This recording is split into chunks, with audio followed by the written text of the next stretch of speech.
스마트 스트림 엔진은 인젝터가 2개가 들어가요. 요렇게 들어가요. 이론적으로는 장점이 굉장히 많아요.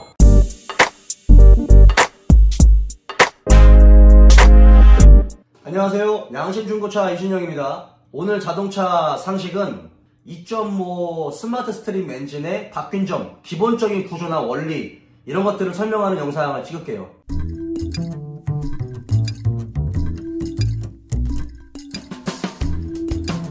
다음 영상에는 그 2.5 스마트 스트림 엔진의 오일 감소 문제, 그 부분을 박병일 명장님께서 원인을 분석해서 유튜브 영상으로 올리셨거든요.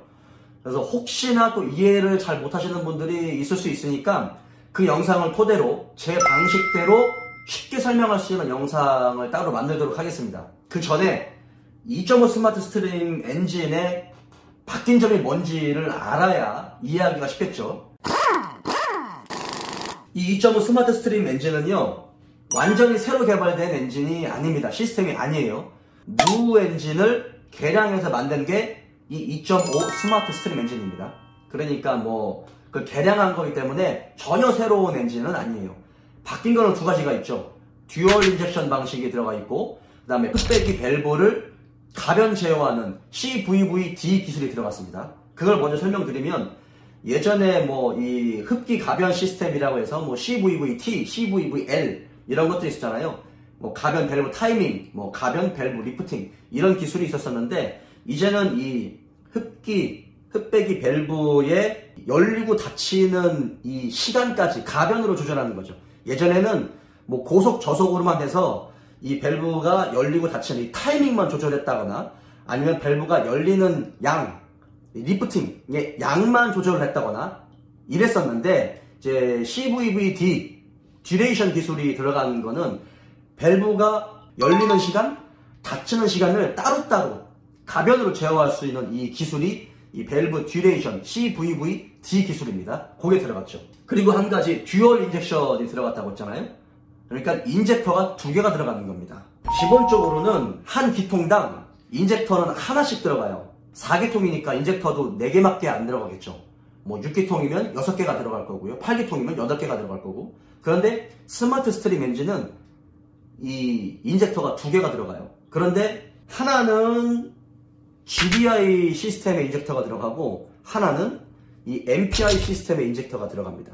그러니까 MPI 시스템의 장점과 GDI 시스템의 장점을 혼합해서 들어간 거죠. 얘 같은 경우는 한 기통당 인젝터가 이렇게 2개가 들어가니까 8개의 인젝터가 들어가겠죠.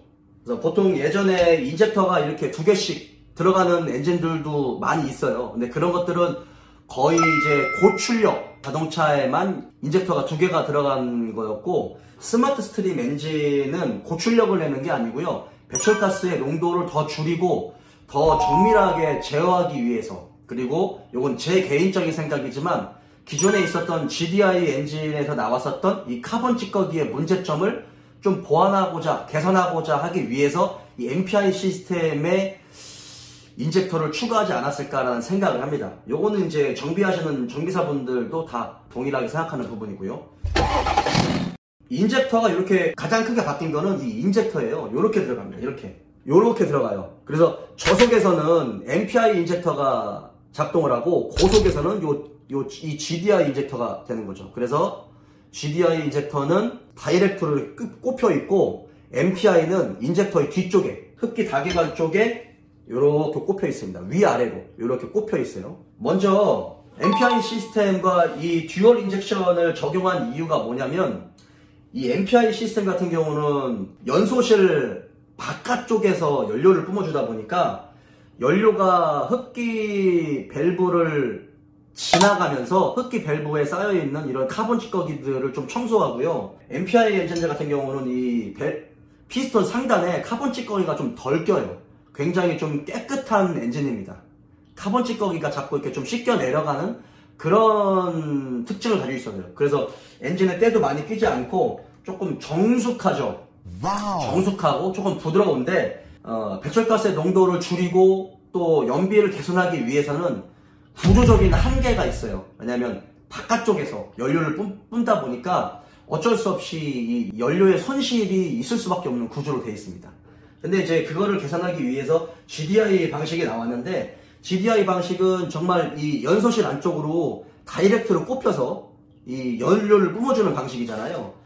그거는 이론적으로는 장점이 굉장히 많아요. 다이렉트로 꼽혀주니까 연료의 손실도 비교적 덜하고 정말 소량의 연료를 뿜어줘도 되고, 그 다음에 연소실 안으로 직접 연료를 뿜어주니까 연소실 안에 냉각 효과도 굉장히 빠르게 진행될 수 있다는 그런 장점이 있죠. 그런데 여러분도 더 잘 아시는 것처럼 뭐 카본 찌꺼기가 많이 끼고, 이 피스톤 상부나 이 밸브 시트 면에 카본 찌꺼기 많이 끼고, 그 다음에 인젝터 이 분사되는 이 부분, 팁 부분에도 카본 찌꺼기가 굉장히 많이 끼는 이런 증상들이 많이 있었잖아요. 그래서 배출가스가 더 많이 나오고 불완전 연소가 되고 노킹도 많이 일어나고 이런 문제점이 일어났었잖아요. 그래서 그런 걸 개선하기 위해서 인젝터 2개를 꼽아 놓은 것 같습니다.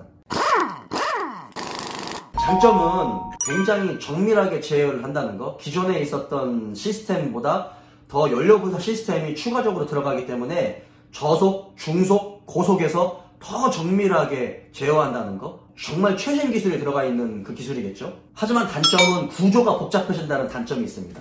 그러니까 기계공학을 전공하셨거나 지금 기계 쪽으로 근무하시는 분들 같은 경우는 구조가 복잡해지면 좋을 게 아무것도 없다라는 걸 아마 아실 겁니다. 그분들은 아실 거예요.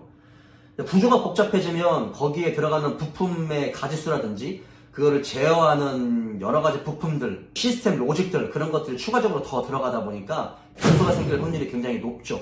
기존 엔진 대비 정비성이 좋지 않습니다. 구조가 복잡하기 때문에 그래요. 그런 단점들은 있습니다. 근데 문제는 기존의 GDI 시스템의 단점을 보완하기 위해서 듀얼 인젝션까지 적용이 됐는데 그대로 나타난다는 게 지금 현재 2.5 스마트 스트림 엔진의 가장 큰 문제입니다. 똑같이 문제가 발생하고 있다는 그 부분이거든요. 왜 박병일 위원장님이 어떤 이유 때문에 오일이 감소하고 어떤 이유 때문에 문제가 생기는지 그 부분에 대한 원인을 규명하신 게 있는데, 다음 영상에는 그거를 좀 풀어서 좀 알기 쉽게 설명드리는 영상 찍도록 하겠습니다. 오늘은 2.5 스마트 스트림 엔진의 달라진 점, 뭐 기본적인 구조나 원리, 뭐 이런 것들을 설명하는 영상이었습니다. 자, 오늘 여기까지 할게요.